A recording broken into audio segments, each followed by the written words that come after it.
కందుల Obula Reddy Gundlakamma project జలాశయ పథకం మద్దిపాడు మండలం గుండ్లవపల్లి.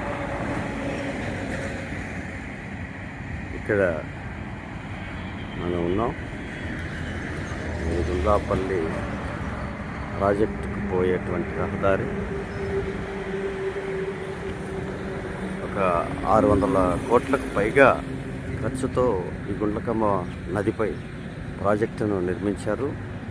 ఇది ఈ ప్రాంత వాసుల దశాబ్దాల కళ 2006లో నెరవేరింది.